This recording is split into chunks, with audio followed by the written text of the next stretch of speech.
प्राणसमुखाय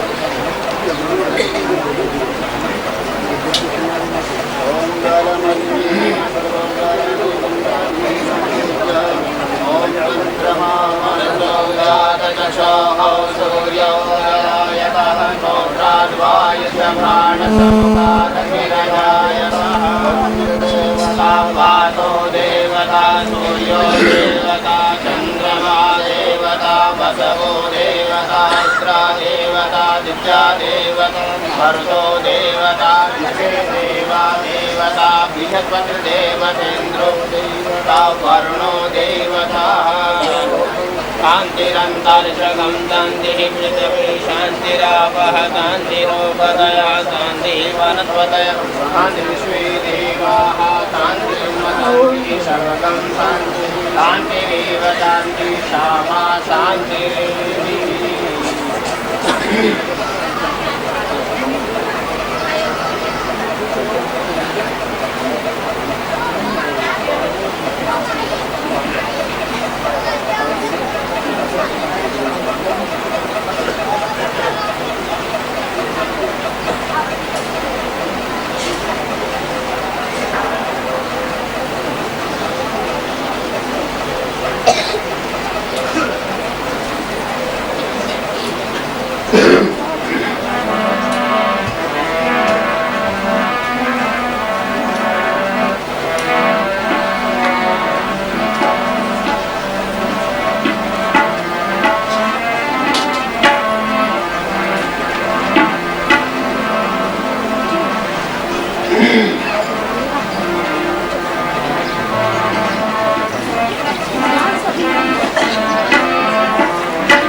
श्री कृष्ण गोविंद हरे मुरारे हे नाथ नारायण वासुदेव।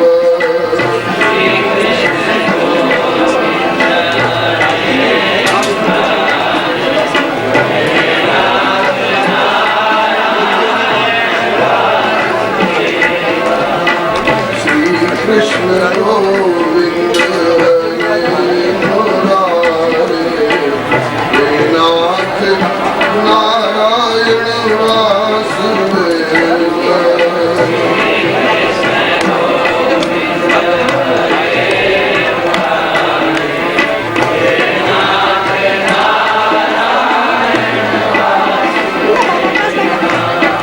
हे नाथ नारायण वासुदेव। हे नाथ नारायण वासुदेव।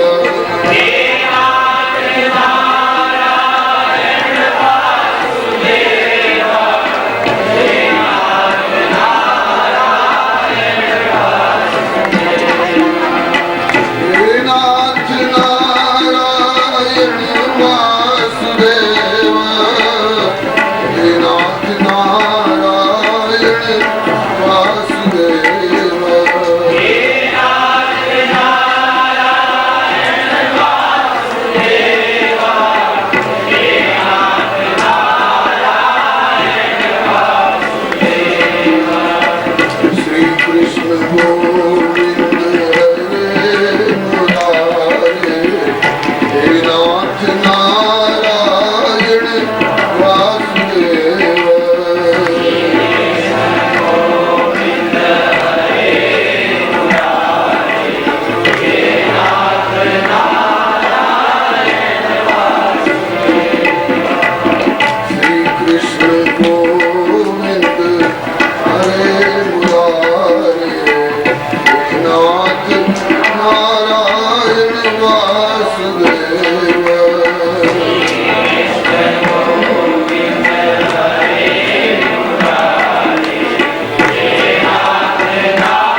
त्वमेव विद्या द्रविणं त्वमेव हे नाथ नारायण वासुदेव त्वमेव विद्या द्रविणं त्वमेव हे नाथ नारायण वासुदेव त्वमेव सर्वं मम देव देव हे नाथ नारायण वासुदेव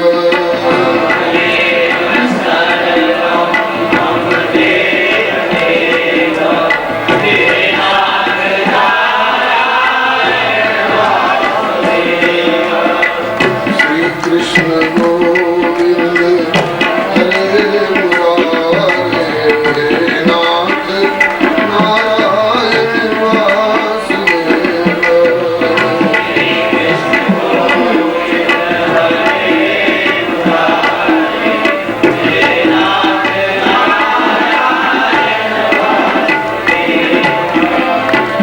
कृष्ण गोविंद हरे मुरारे हे नाथ नारायण वासुदेव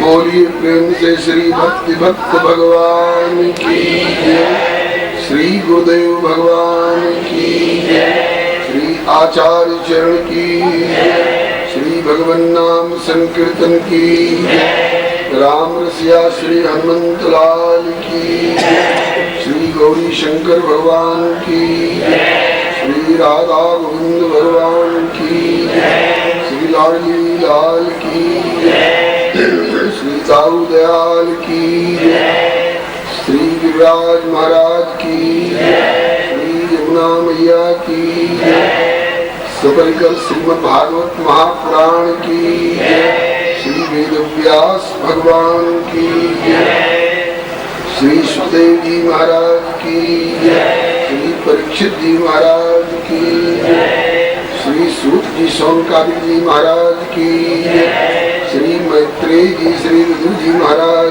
की जय श्री द्वादश भागवताचार्य की जय श्री चतुसंप्रदायाचार्य की जय श्री श्रीमद्भागवत महापुराण ज्ञान महायज्ञ की जय श्री सर्वसंत वैष्णव भगवान की जय पूज्य चरण श्री त्रिवेणी बिहारी सरकार की जय श्री त्रिवेणी धाम की जय श्री सरस निकुंज की जय श्री सरस निकुंज बिहारी बिहारी जी की जय श्री सर्व संत वैष्णव भगवान की जय श्री हरि शरणं मम श्री हरि गुरु वैष्णव चरण कमलेभ्यो नमः ओम नमः परमहंसास्वादित चरण कमल चिन्ह मकरंदाय भक्त जनमानस निवासाय श्री रामचंद्राय विश्वसर्ग विसर्गादि नवलक्षण लक्षितम् श्री कृष्णाख्यं परमं धाम जगद्धाम नमामि तत् वागीशाय वदने लक्ष्मीर्यस्य च वक्षसि यस्यास्ते हृदये संवित्तं नृसिंहं भजे श्रीरामं रामभक्तिं च रामभक्तांस्तथा गुरून् वाक्काय मनसा प्रेम्णा प्रणमामि पुनः पुनः कान्तिस्थितामृषतिनन्दतुषारविन्दुर्यत्रैकतो विलसितामसिताङ्गशोभां श्रीवृन्दावनेऽपि कृपयामो राङ्गसङ्गम् श्रीराधा मुकुन्दयुगलं तदहं नमामि श्रीकृष्णं नारायणं वन्दे श्रीकृष्णं वन्दे भुजप्रियम्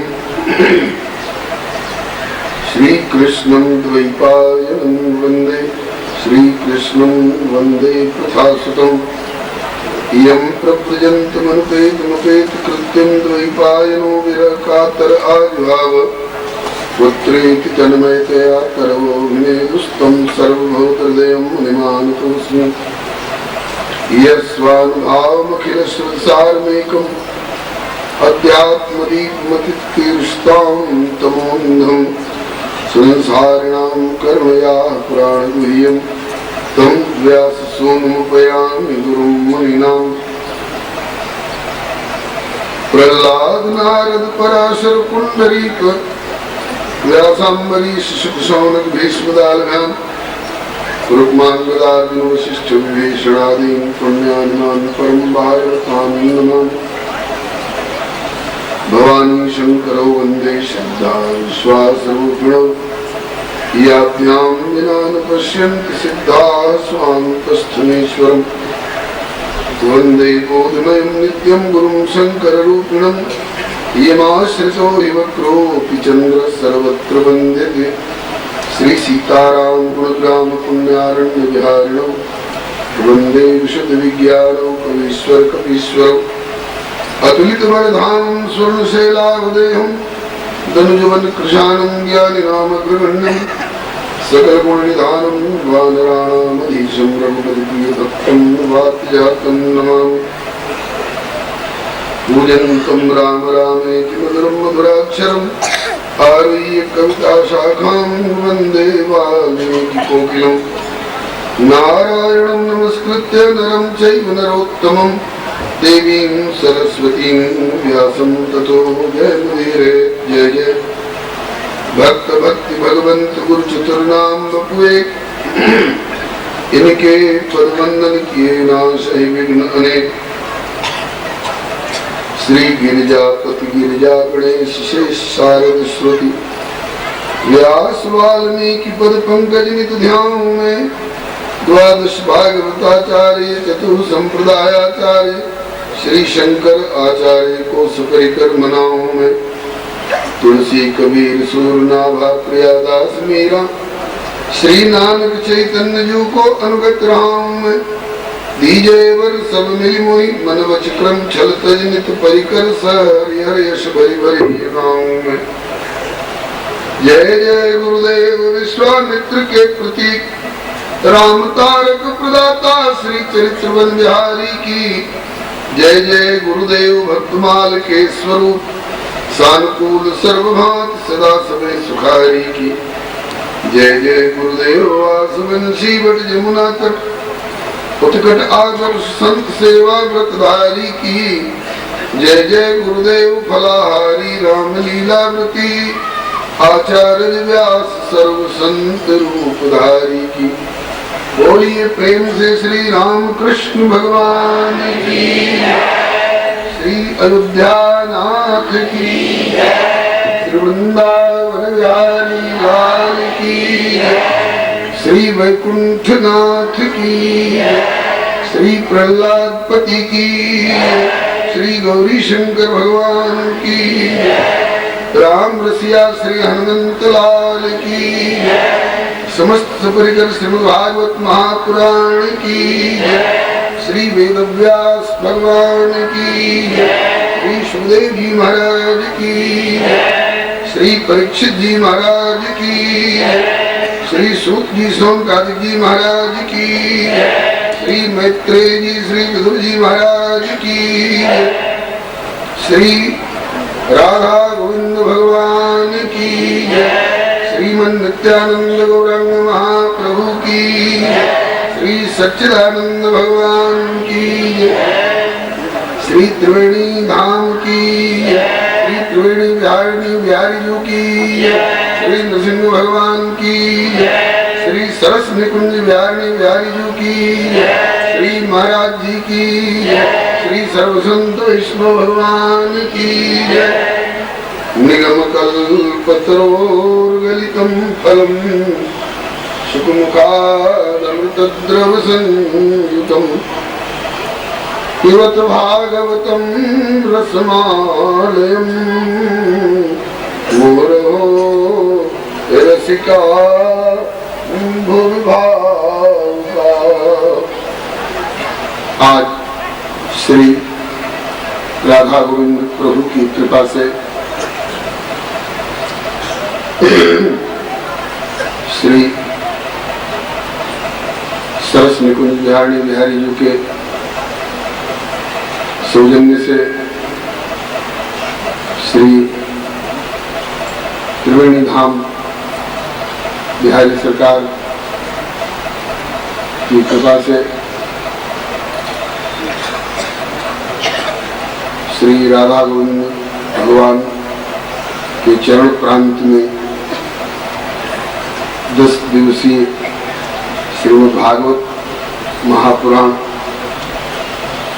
कथा ज्ञान महायज्ञ का जो समायोजन हो रहा है, इसके लिए वर्षों पूर्व से श्री सरस निकुंज बिहारी सरकार एवं श्री भैया नवल तोषनीवाल जी की तरफ से संकेत था, अमुक वर्ष आपको यहाँ श्रीमद् भागवत जी की सेवा करनी है, समय बचा करके रखना होगा। समय हो चाहे साधन हो, तन हो, मन हो, वाणी हो, आत्मा सब प्रभु के चरणों में समर्पित है। प्रभु जब चाहे, जहाँ चाहे, जैसे चाहे इसका उपयोग करें।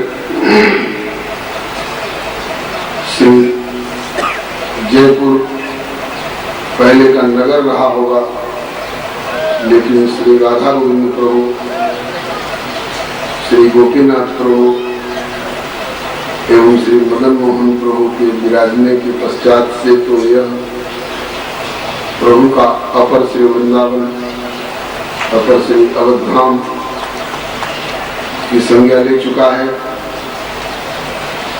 यहाँ के लोगों की श्री राधा गोविंद प्रभु के चरणों में जो निष्ठा, उसको देखकर मन में भावना उठती है, भगवान करे यह निष्ठा देश विदेश और विश्वव्यापी होकर श्री प्रभु के चरणारविंदों में ऐसे ही समर्पित होकर के प्रभु की सेवा परायण रहे। इसी में मानव जीवन की विशेष सफलता है। आज श्रीमद् भागवत महापुराण कथा ज्ञान यज्ञ का उपक्रम दिवस है। उपक्रम दिवस में श्रीमद् भागवत महात्म्य कथा निवेदन करने की प्रथा हमारे पूर्वाचार्यों ने, हमारे पूर्व पुरुषों ने दी है। मूल कथा श्रीमद् भागवत जी की कल से प्रारंभ होगी। आज आप महात्म्य कथा सुनेंगे। मूल कथा सुनाने से पूर्व महात्म्य कथा कहने की प्राचीन परंपरा चली आ रही है। क्यों? महात्म्य जाने बिना प्रीति और प्रतीति में दृढ़ता नहीं होती है। इस आध्यात्मिक जगत में प्रीति और प्रतीति के अभाव में जो कार्य किसी की देखा देखी अथवा अन्यमनस्क भाव से किया जाता है, वह सम्यक फलदायक नहीं होता है। गोस्वामी श्री तुलसीदास जी ने इस संदर्भ में 2-1 वाक्य कहे हैं जो ऐसे प्रसंग में स्मरणीय है। कहते हैं कि जाने बिनु नहीं होई प्रतीति और बिना प्रतीति होई नहीं प्रीति और प्रीति बिना नहीं भगत दृढ़ाई। जिन खगपति जल के चिकनाई। जल जितनी देर के लिए जहाँ डाला जाता है वहाँ कुछ चिकनापन जरूर लगता है, लेकिन हवा उस जल को शोषण कर लेती है। शुद्ध नारायण उस जल को खींच लेते हैं अपने उष्ण किरणों के द्वारा। उसके बाद फिर वह जगह रूखी की रूखी लगने लग जाती है। जैसे जल की चिकनाई स्थिर नहीं होती है, टिकाऊ नहीं होती है, उसी तरह से प्रीति और प्रतीति के बिना भक्ति में दृढ़ता नहीं होती है। और इसके बिना ठाकुर का रीझना संभव नहीं है। ठाकुर को रिझाना चाहते हैं तो भक्ति, प्रेम, अनुराग आवश्यक है और इसके लिए प्रीति और प्रतीति का होना आवश्यक है। और प्रीति और प्रतीति के लिए, प्रीति माने प्रेम और प्रतीति दो अर्थों में, विश्वास और अनुभूति, इन दो की आवश्यकता है। और ये दो तब तक नहीं होते हैं जब तक कि महात्म्य नहीं जाना जाए। महात्म्य प्रसंग में प्राय 2-3 बातें बताई जाती हैं।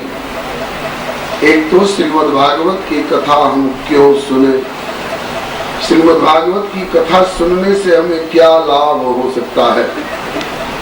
लाभ वाली बात इसलिए कि बिना लाभ का लोभ होए, जब तक लाभ का लोभ न हो तब तक किसी भी कार्य में, वो चाहे भौतिक क्षेत्र का कोई क्रियाकलाप हो अथवा आध्यात्मिक दिशा का, प्रवृत्ति नहीं होती है।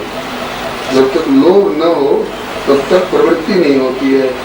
तो श्रीमद् भागवत सुनने से हमें क्या लाभ होगा, क्यों सुने हम भागवत में, इसके सुनने से हमें क्या मिल सकता है, ये बात बताई जाती है। महात्म्य में बताई जाने वाली ये प्रथम बात है, श्रीमद् भागवत सुनने से हमें क्या लाभ हो सकता है। दूसरी बात, हमसे भी पूर्व किसी ने इस कथा को सुनकर कुछ लाभ उठाया है क्या? यदि हाँ तो वे कौन है, उन्हें जीवन में किस तरह का लाभ और किस प्रकार से प्राप्त हुआ, ये दूसरी बात महात्म्य में बताई जाती है। और तीसरी बात बताई जाती है महात्म्य कथा में, श्रीमद् भागवत की कथा हम किस विधि से सुने, किस तौर तरीके से सुने, जिससे हम पूरा लाभ श्रीमद् भागवत का प्राप्त कर सकें। श्रीमद् भागवत कथा सुनते समय हमारा खान पान उतने दिनों तक, जितने दिन तक हम कथा सुने उतने दिनों तक हमारा खान पान, हमारा बात व्यवहार, हमारी भावनाएं, हमारा आसन असन बसन कैसा होना चाहिए, तो हम पूरा लाभ ले सकेंगे। ये सारी बातें बताई जाती है महात्म्य कथा में।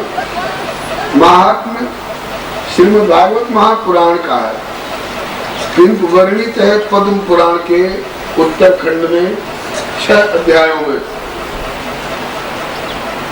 वही श्रीमद् भागवत महात्म्य के रूप में उपक्रम दिवस में निवेदन किया जाता है। अभी हम श्रीमद् भागवत महात्म्य का महात्म्य बतला रहे थे, और जो मूल महात्म्य है श्रीमद् भागवत महापुराण का, कथा श्रवण का, पद्म पुराणगत, वो अब प्रारंभ हो रहा है। ध्यान से सुने। अथ श्री पद्म पुराणे उत्तरखंडे श्रीमद् भागवत महात्म्ये प्रथमोध्याय। श्री हरे नमः।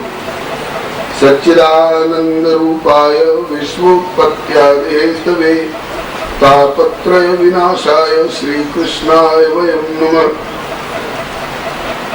यं प्रव्रजन्तमनुपेतमपेत कृत्यं द्वैपायनो विरह कातर आजुहाव पुत्रेति तन्मयतया तरवो विनेदुस्तं सर्वभूतहृदयं मुनिमानतोऽस्मि तं सर्वभूतहृदयं मुनिमानतोऽस्मि। नैमिषे सूतमासीनम् अभिवाद्य महामतिं कथामृतरसास्वाद कुशलः शौनको ब्रवीत्। शौनकुवाच अज्ञानध्वान्त विध्वंस कोटिसूर्य समप्रभ सूताख्याहि कथासारं मम कर्णरसायनम्। भक्ति ज्ञान विरागाप्तो विवेको वर्धते महान् माया मोह निरासस्य वैष्णवैः क्रियते कथम्।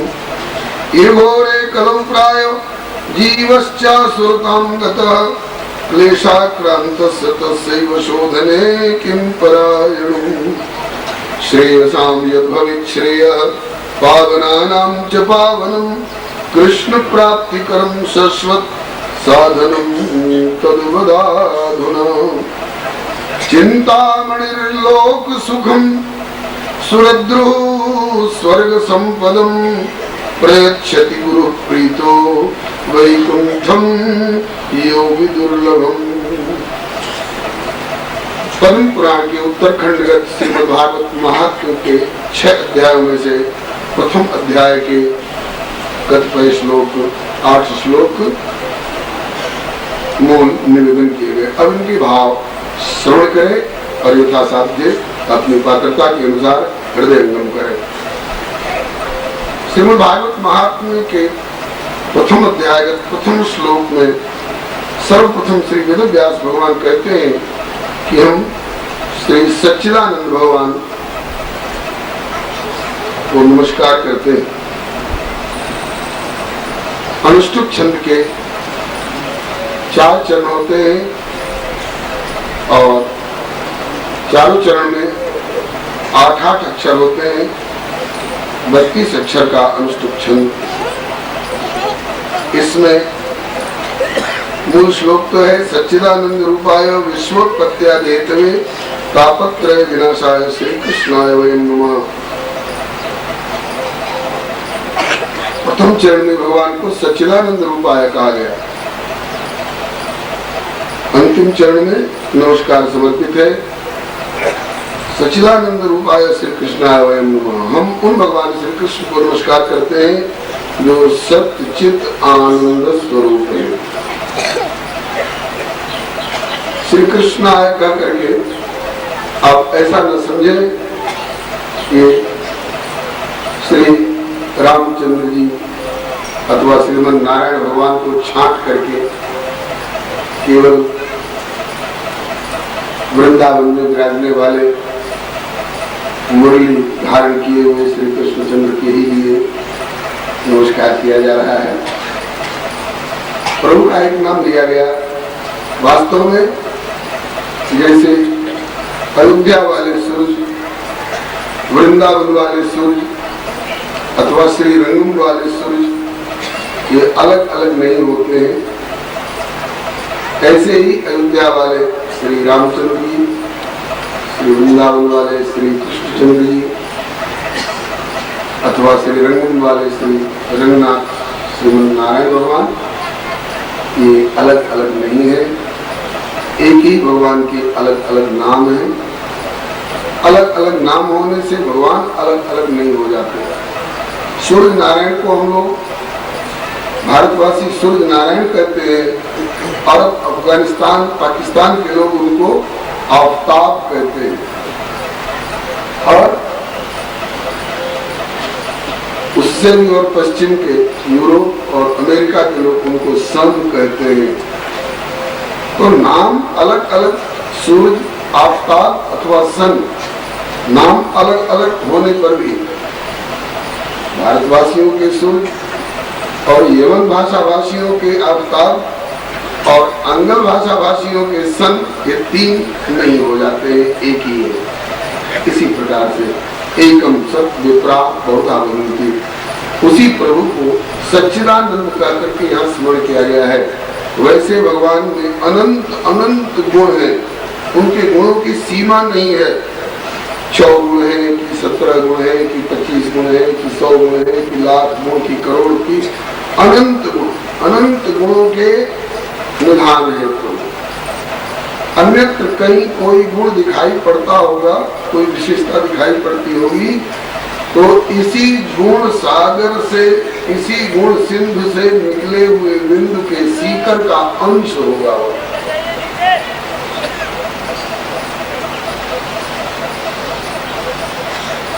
जिसका सीकरांश इतना आकर्षक लगता है, उस गुण का वह सिंधु स्वयं परमात्मा कितना बढ़िया होगा, इसकी कल्पना हमारे दिल दिमाग से बाहर की बात है। वह स्वसंवेद्य है, जब अनुभव में आवे तभी पता चल सकता है। श्री हरे तो कहते हैं कि हम उन अनंत दिव्य दिव्य गुणगण निलय परमात्मा श्री कृष्णचंद्र के लिए नमस्कार करते हैं जिनमें अनंत गुण है। राम अमित गुण सागर था कि पावई को, संतन सन जस किछु सुनो तुम्हें सुनाओ सो। अनंत गुण सागर है। उन अनंत गुणों में से 3 विशिष्ट गुणों की चर्चा यहाँ इस प्रथम चरण में की गई है। वे सत स्वरूप है, वे चित स्वरूप है, वे आनंद स्वरूप है।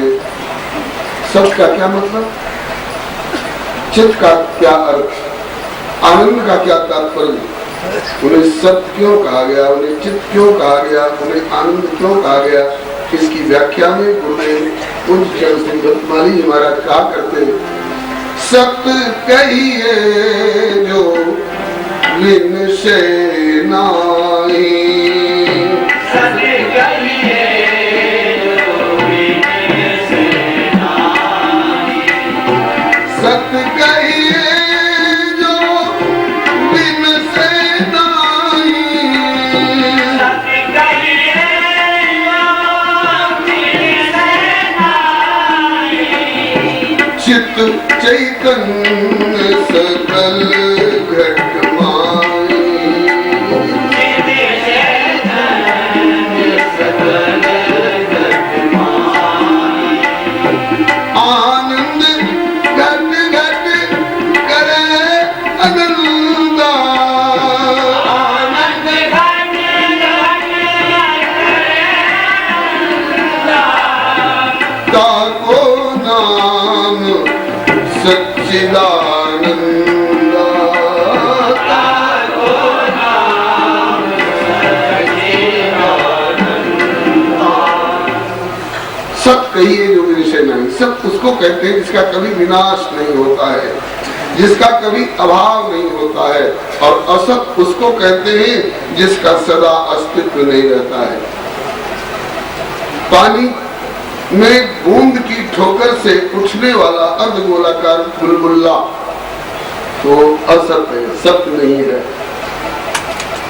2 मिनट भी नहीं टिकता है, वो अर्धगोलाकार हुआ और फिर 2 मिनट में फूट गया तो असत। बाजीगर जो खाली मुट्ठी दिखाकर पूछते हैं मेरी मुट्ठी में क्या है, कुछ नहीं, फिर एक हमारे सामने से माटी का ढेला उठाकर पूछते हैं क्या है, माटी का ढेला है, फिर एक बार हाथ घुमा करके मुट्ठी पर फूंक मारते हैं, फिर कहते हैं कि क्या है, कहना पड़ता है चांदी का रुपया। देखा होगा आप लोगों ने बाजीगर का खेल। पूछते हैं कितना है, कहा कि 1 है, फिर उसको दोनों चुटकी से पकड़कर यूं करते हैं तो उसमें स्टाक की आवाज होती है। फिर पूछते हैं अब कितने, बोले 2। फिर टीन के डब्बे में डाल करके खनखनाते हैं और किसी की अंजलि में उसे पलटते हैं। कई बार डब्बा खाली हो गया, पलट कर फिर खनखनाने लगे तो फिर उसमें कुछ आवाज आने लगी, फिर पलट दिया अंजलि में। ऐसे करते करते अंजलि वाले की अंजलि भर जाती है, उसके बाद भी पलटता जाता है। वे चांदी के रुपए नीचे गिरते हुए दिखाई पड़ते हैं। लगता है कि इसके पास मट्टी के ढेले से चांदी का रुपया बनाने की क्षमता है, इसके पास चांदी के रुपयों का ढेर है।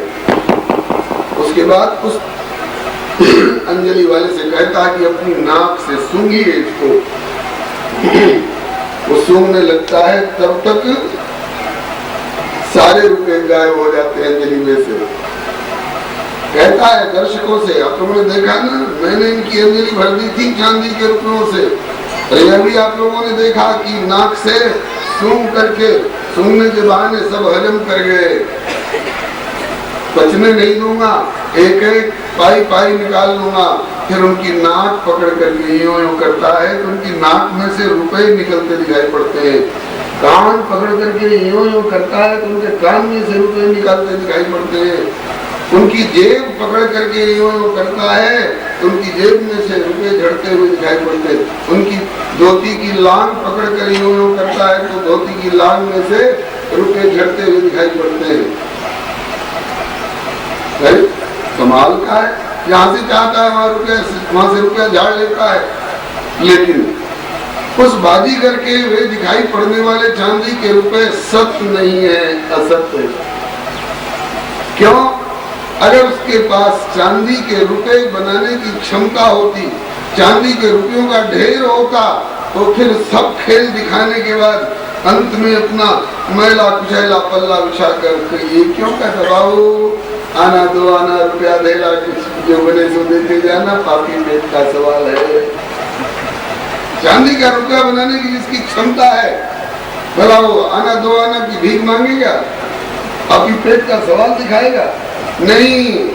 अब उसकी पोल खुली कि न उसके पास चांदी का रुपया है, न चांदी का रुपया बनाने की क्षमता उसके पास है।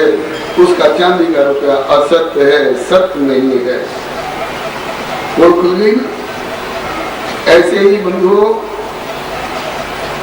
हम लोगों का यह दिखाई पड़ने वाला शरीर क्षितिजल पावक गगन शरीरा पंचरचित अधम शरीरा, यह माँ के पेट में आने से पहले भी नहीं था और चिता में जाने के बाद भी नहीं रहेगा। बीच में पैदा हुआ और बीच में ही मटिया मेट हो गया। इसलिए यह शरीर सत्य नहीं माना जाएगा, यह असत्य है। और इसमें जो चेतन आत्मसत्ता है, वह माँ के पेट में आने से पहले भी उसकी सत्ता थी, यहाँ नहीं थी। किसी लोकांतर में रही होगी, किसी अन्य योनियों में शरीरगत रही होगी, तो आत्मा की सत्ता पहले भी थी, अब भी है। और चिता में शरीर को दग्ध कर दिए जाने के बाद भी शरीर की सत्ता मिट सकती है, लेकिन आत्मा की सत्ता उसके बाद भी बनी रहेगी। इस व्यष्टि जगत में शरीर असत्य है और आत्मा सत्य अर्थात अविनाशी है। श्रीमद् भगवद गीता जी में भगवान श्याम सुंदर समझाते हैं, ना सतो विद्यते भावो ना भावो विद्यते सतः। सत्य का कभी अभाव नहीं होता है और असत्य का सदा अस्तित्व नहीं रहता है। जिसका सदा अस्तित्व नहीं रहता है वह असत्य है, और जो जिसका सदा अस्तित्व था, सदा अस्तित्व है और सदा अस्तित्व रहेगा, उसका नाम है सत्य। तो हम उस भगवान को नमस्कार करते हैं जो सदा से थे, अभी भी हैं और जो आगे भी सदा सदा रहने वाले हैं। सबका यही अर्थ संत जन सदग्रंथ जन बताते हैं। अब रही चित्त, सब के बाद चित्त। चित्त चेतना के अर्थ में, ज्ञान के अर्थ में, अनुभूति के अर्थ में प्रयुक्त हुआ है। जिसमें चेतना है वह चित्त है और जिसमें चेतना नहीं है वह अचित्त है। हमारे शरीर में से एक रोआ खींचा जाए तो अनुभूति होती है, अरे दर्द हो रहा है। कनगुरिया उंगली में भी एक छोटा सा कांटा गड़े तो सी करता है, अनुभूति होती है। क्यों? चित्त पना जो है वो अनुभूति कराता है। यह चित्तपना किसका है? शरीर का? नहीं नहीं, उसमें जो बैठा हुआ जो चेतन आत्मा है, ये उसके द्वारा अनुभूति की जा रही है। नहीं तो इस शरीर के अचेतन पने की पोल तब खुलती है जब शरीर में से आत्मा निकल जाए, और उसके बाद शरीर का रोआ खींचिए तो क्या ऐसा करेगा? नहीं करेगा, अचित है। इसमें सुई चुभाओ, आत्मा निकलने के बाद तो इसको पता चलेगा कि मेरे उंगली में सुई चुभाया जा रहा है। नहीं, सुई चुभाने की कौन कहे? आप इसका पोस्टमार्टम करते हैं दुर्घटनाग्रस्त शरीर का, चिथड़ी चिथड़ी धज्जी धज्जी उधेड़ देते हैं इसकी, लेकिन इस शरीर को पता नहीं चलता है कि मुझे क्या किया जा रहा है, क्योंकि अचित नहीं है, यह शरीर अचित है। और इसमें आत्मा जो है वो चित्त है। आपकी गाड़ी, मोटर कार, मोटरसाइकिल तेजी से दौड़ती हुई दिखाई पड़ रही, चित्त है तब न दौड़ रही है। नहीं, उस मोटर कार में, मोटर साइकिल में कोई भी पुर्जा ऐसा नहीं है जिसमें चेतना हो। रबर है, कहीं कहीं चमड़ा है, कहीं प्लास्टिक है, कहीं तांबे का तार है, कहीं तेल है, कहीं कांच का शीशा है, लेकिन ये चलते हुए दिखाई पड़ रहे हैं। क्यों? इसलिए कि उसकी पृष्ठभूमि में एक चेतन ड्राइवर बैठा हुआ। तो चेतन ड्राइवर अगर उसमें से निकल जाए तो उसका कोई भी पुर्जा चित्त साबित नहीं हो सकता है, वह अचित्त है। उसमें चेतन ड्राइवर का शरीर भी अचित्त है। उस ड्राइवर में से भी उसकी आत्मा निकल जाए तो उसका शरीर भी ड्राइवर कहलाने योग्य नहीं रहेगा, वो अचित्त साबित हो जाएगा।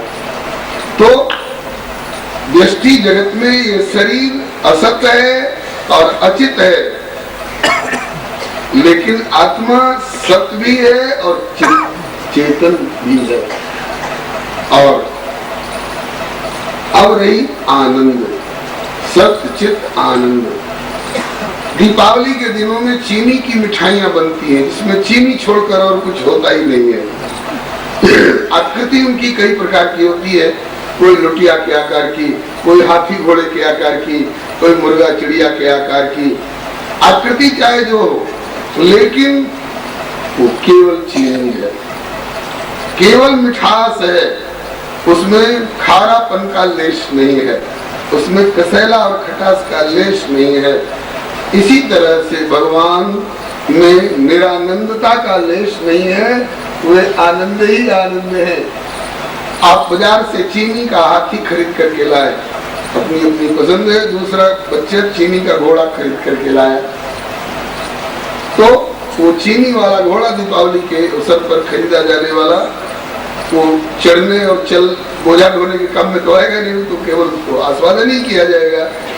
आप चाहे आगे से चाहे पीछे से, ऊपर से चाहे नीचे से, बाहर से चाहे भीतर से, किसी तरफ से उसका आस्वादन करें, वो मीठा ही मीठा लगेगा। चीनी ही चीनी है, मिठास ही मिठास है।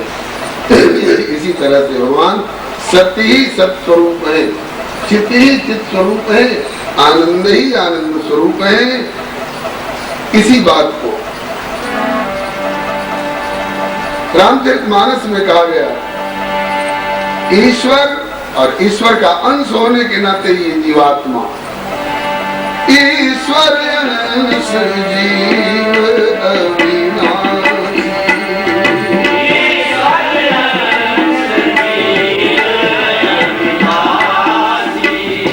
यहाँ सत्य कहा गया, वहां अविनाशी कहा गया। सत्य और अविनाशी का एक ही अर्थ है, जिसका कभी विनाश नहीं होता वही तो सत्य है, जिसका कभी अभाव नहीं होता है।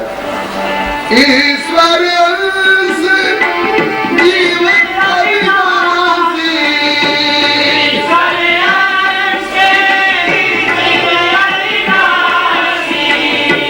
सत्य चेतन घन आनंद राशि,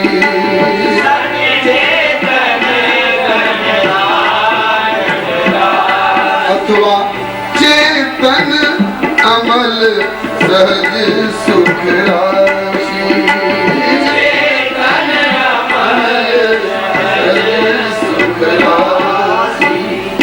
इसमें सत्य कहा गया, उसमें विनाशी कहा गया, इसमें चित्त कहा गया, उसमें चेतन कहा गया, इसमें आनंद कहा गया, उसमें सहज सुख राशि कहा गया। एक ही प्रभु से निकले हुए सारे जीवात्मा चेतन है। अंशी का गुण अंश में होता है, जैसे दूध का समुद्र, दूध का समुद्र अथवा समुद्र का दूध उज्जवल है, तरल है और मीठा है।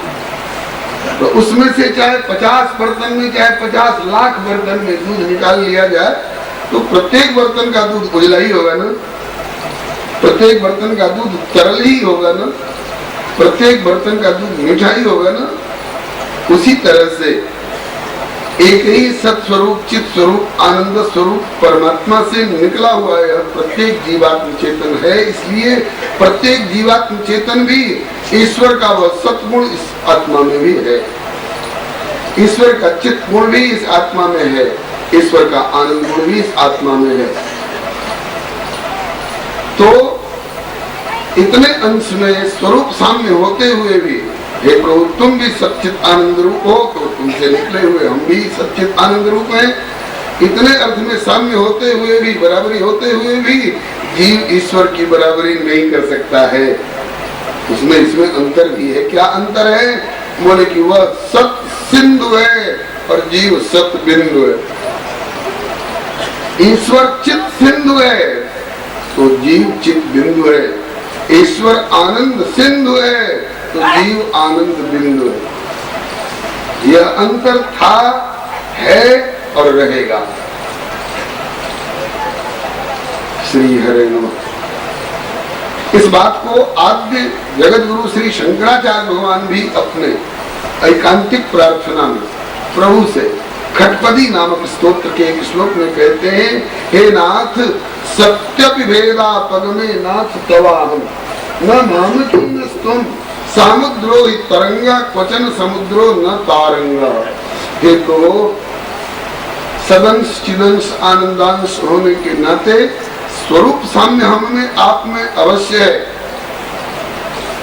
लेकिन आप में और हम में अंतर भी है। आप सत सिंधु हो, हम सदबिंदु हैं। आप चित सिंधु हो, हम चित बिंदु हैं। आप आनंद के समुद्र हो और हम उस समुद्र में से निकली हुई एक छींट है। कैसे तो उदाहरण देते हैं, सामुद्रो ही तरंग क्वचन समुद्रो न तारंग। समुद्र की तरंग है, तरंग माने लहर, उसमें से वो हवा का झोंका लगने से अथवा जहाज के चलने से, किसी के हिलने से जो उसमें एक हलचल सी होती है और जल का उठाव गिराव जैसा दिखाई पड़ता है, उसको तरंग बोलते हैं। तो कहते हैं कि समुद्र की तरंग है, ऐसा कहा जा सकता है, कहा जाता है। लेकिन तरंग का समुद्र है ऐसा न कहा जाता है, न कहा जा सकता है। सूरज से निकलती हुई दिखाई पड़ने वाली सूरज की किरणें हैं ऐसा कहा जा सकता है, कहा जाता है। लेकिन किरणों का सूरज है ऐसा न कहा जाता है, न कहा जा सकता है। ईश्वर का अंश जीव है, जीव का अंश ईश्वर नहीं है। ईश्वर से संचालित व्यवस्थित जीव है, लेकिन जीव से संचालित व्यवस्थित ईश्वर नहीं है। तो श्री वेदव्यास भगवान कहते हैं कि जो सब सदंशों का, चिदंशों का और आनंदांशों का जो अंशी है, स्वामी है, उद्गम है, कारण है, कारणम कारणानाम, हम उस महापुरुष परम पुरुष परमात्मा श्री कृष्ण चंद्र को हम नमस्कार करते हैं। प्रथम चरण का भाव निवेदन किया, सच्चिदानंद रूपाय श्री कृष्णाय वयं नमः। अब इस अनुष्ठुप छंदगत श्लोक के दूसरे चरण में कहते हैं, विश्वोत्पत्त्यादि हेतुवे, इस विश्व में संसार अनंत ब्रह्मांड के उत्पत्ति आदि का जो हेतु है, कारण है, उस परमात्मा श्री कृष्ण को हम नमस्कार करते हैं। उत्पत्त्यादि, विश्व उत्पत्त्यादि हेतु, विश्व माने संसार के, उत्पत्ति माने पैदाइश, जन्म, और आदि कहने में जन्म आदि सारी क्रियाएं। उत्पत्ति के बाद पालन होता है, पालन के बाद संचालन होता है, संचालन के साथ साथ उसकी व्यवस्था होती है, और व्यवस्था के बाद अंत में उसका उपसंहार होता है।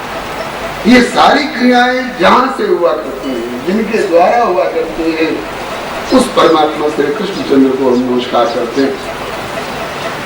इसकी व्याख्या में एक गीत बरबस ध्यान में आया करता है, किसी प्रेमी का गाया हुआ है, बड़ा उपयोगी, बड़ा हृदयग्राही, निवेदन किया करता हूँ। बहुत लोग कहते हैं हम ईश्वर की सत्ता नहीं मानते हैं। क्यों? बोले हम प्रत्यक्षवादी हैं, जिसको देखते हैं उसी को मानते हैं। हमने सुई देखी तो सुई की सत्ता स्वीकार की, हमने हाथी को देखा तो हाथी की सत्ता स्वीकार की, हमने ईश्वर को नहीं देखा, भगवान नाम की कोई चीज नहीं देखी, इसलिए हम भगवान को नहीं मानते। तो कहते हैं कि ऐसे प्रत्यक्षवादी तुम क्या, कोई भी हो ही नहीं सकता है जो केवल उसी को माने जिसको देखा है। तुम भी ऐसे नहीं हो, मुंह से बोल रहे हो कि हम केवल देखी हुई वस्तु की सत्ता मानते हैं। अमेरिका को तुमने देखा है क्या? तुमने अमेरिका तो नहीं देखा। कहा अमेरिका की सत्ता मानते हो कि नहीं मानते हो? बोले हाँ अमेरिका की सत्ता तो मानते हो। जो अगर कहते थे कि नहीं मानते तो कहा जाएगा तू मूर्ख है, तू इतिहास और भूगोल नहीं जानता, कूपमंडूक है। जैसे मेढक को जो कुआं में रहता है वो हमें रहने वाले मेढक को कुआं से बाहर का कुछ पता ही नहीं कि बाहर भी कुछ है। इसी तरह से तुम कुआं में रहने वाले मेढक अपनी सीमा तक की बात जानते हो, इसलिए अमेरिका की सत्ता से इनकार कर रहे हो। तो मूर्ख न साबित हो जाए इसके लिए कहना पड़ता हाँ अमेरिका की सत्ता तो मानते हैं। कहा तब प्रत्यक्षवादी कहाँ हुए, देखा है तुमने अमेरिका को? बोले ना हमने तो नहीं देखा है। तो क्यों मानते हो? कहा जी वास्को डी गामा ने देखा था और कोलंबस ने देखा था। हमारे गांव के डॉक्टर साहब गए थे स्पेशलिस्ट आई स्पेशलिस्ट होने के लिए, तो वो अमेरिका देख के आए, वो बताते हैं, इसलिए हमने अमेरिका की सत्ता मान ली। इसी तरह से नहीं देखे हुए अमेरिका को वास्को डी गामा और कोलंबस के अथवा अपने गांव के डॉक्टर साहब के देखे हुए आधार पर नहीं देखे हुए अमेरिका की सत्ता को मानते हो, तो इसी तरह से परमात्मा को तुमने नहीं देखा है, व्यास वाल्मीकि जी ने तो देखा है। तो कोलंबस और वास्को डी गामा की जगह पर तुम व्यास वाल्मीकि जी को रख लो और अपने गांव वाले डॉक्टर साहब की जगह पर तुम वर्तमान की मीरा दीदी को ले लो, उनने तो देखा है किधर को। रहीम रस खान को ले लो, उन्होंने तो देखा है कृष्ण कन्हैया को। नरसी जी को ले लो, उन्होंने तो देखा है, उससे हुंडी भरवाई है अपनी, उससे अपने बेटी के ब्याह में, अपनी देवती के ब्याह में भाग भरवाने का काम किया है सांवलिया सावसा के रूप में।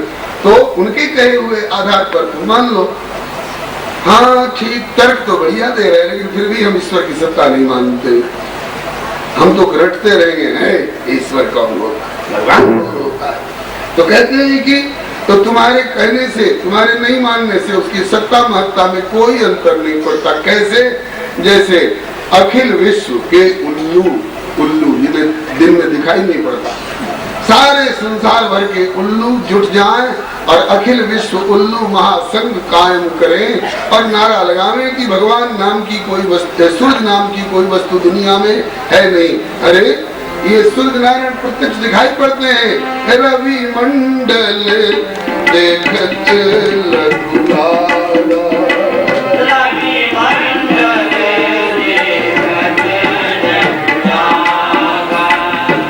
उदय जासु त्रिभुवन संभागा।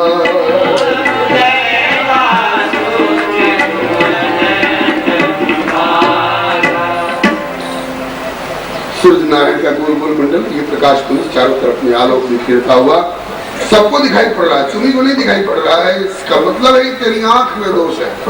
बोले मेरी आंख में दोष है, मेरे बाप दादा ने तो देखा होता। बोले तो तू उल्लू, तेरा बाप उल्लू, तेरा दादा उल्लू, परंपरा ही उल्लू की है, उल्लू को दिन में दिखाई नहीं पड़ता है। तो इससे अखिल विश्व के उल्लू कहे कि सूर्य नाम की कोई वस्तु नहीं, इसलिए सूर्य की सत्ता महत्ता और भगवत्ता में कोई अंतर नहीं पड़ता। बोले कि मूर्ख गुण समझे नहीं तो न गुणी में चूक, कहा घटो दिन कर विभव देखे जो न उलूक। और ये जो कहते हो भगवान कौन है, भगवान कौन है, तो सुनो, तुम्हारे इस प्रश्न का उत्तर एक प्रश्न से ही दिया जा रहा है। तुम्हारे इस प्रश्न का उत्तर एक प्रश्न से ही दिया जा रहा है। श्री हरिनो कथा प्रारंभ होने के बाद व्यास गद्दी के पास आने में दीक्षे सभी लोग सुन ले इस बात को। अगर माल्यार्पण करना भी हो कथा प्रारंभ होने से पहले या कथा विश्राम हो जाए उसके बाद, तब तक माला को अपने झोली में सजो विराजमान रहे, जहाँ जगह मिले वहाँ बैठ जाए। बार बार अलग अलग व्यक्ति व्यास गद्दी तक आते रहेंगे, विक्षेप होगा। हम लोग कहाँ थे? जो कहते हैं भगवान कौन होता है, भगवान भगवान भगवान कौन? इस प्रश्न का उत्तर किसी प्रेमी ने एक प्रश्न के ही द्वारा दिया है, उसी में विश्वोत्पत्ति आदि हेतु की व्याख्या हो जाएगी। कहते हो भगवान कौन है, तुम ही बताओ ना।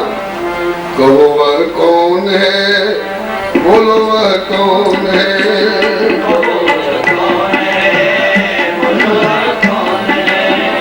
कहो वह कौन है, बोलो वह कौन है।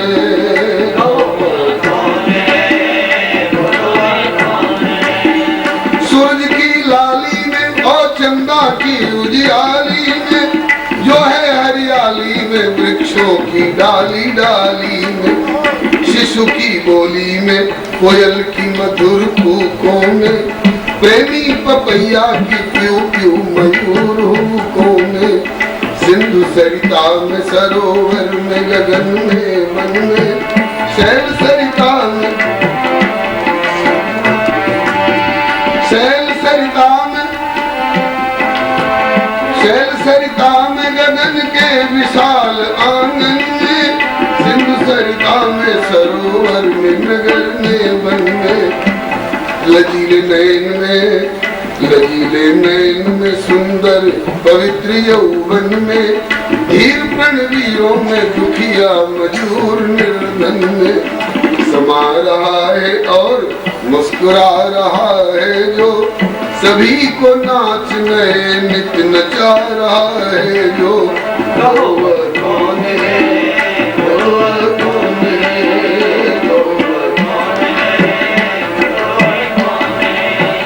वही श्री राम है, वही घनश्याम है, वही श्री राम है, वही घनश्याम है, वही रमैया है, वही कन्हैया है, वही रमैया है, वही कन्हैया है, जिसने पानी से भरा है रूही सी बदली को।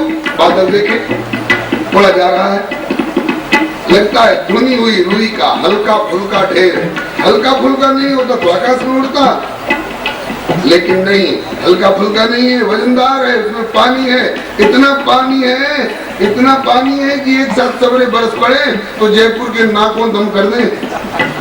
हाँ, रेतीले रेगिस्तान में भी बाढ़ आ जाए, नगर का नगर डूबने लग जाए, इतना पानी है।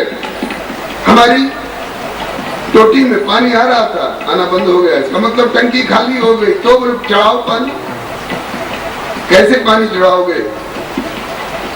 5 हॉर्स पावर की